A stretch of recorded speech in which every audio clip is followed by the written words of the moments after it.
Hello बच्चों। आज की हमारी कहानी का शीर्षक है अंक ही गाथा। आओ हम मिलकर इस कहानी का आनंद लेते हैं। गांव के पास एक पुराना जंगल था जिसके बारे में कई कहानियां प्रचलित थीं। कहते हैं वहां कुछ अदृश्य शक्तियां बसती थीं। कोई भी व्यक्ति जो रात में जंगल में गया कभी वापस नहीं लौटा। रवि, एक जिज्ञासु युवक, इन कहानियों पर विश्वास नहीं करता था। उसने तय किया कि वह सच का पता लगाएगा। एक रात लालटेन लेकर वह जंगल में प्रवेश कर गया। चारों ओर सन्नाटा था, बस पेड़ों की सरसराहट सुनाई दे रही थी। अचानक उसे किसी के चलने की आहट सुनाई दी। रवि आगे बढ़ा तो एक पुरानी हवेली दिखाई दी। हवेली के दरवाजे अपने आप खुल गए। अंदर घुसते ही एक ठंडी हवा का झोंका आया। दीवारों पर जलते हुए दीपक और फर्श पर बिखरी धूल देखकर उसे लगा कि कोई यहाँ रहता है।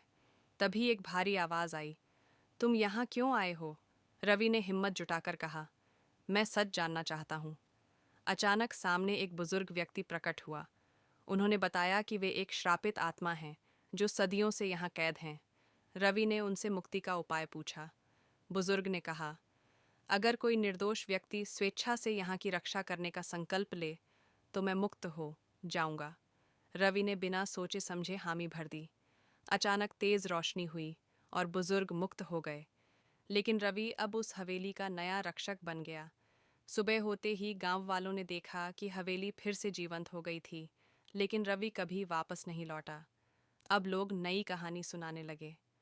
जो भी उस हवेली में जाता है वह कभी लौटकर नहीं आता।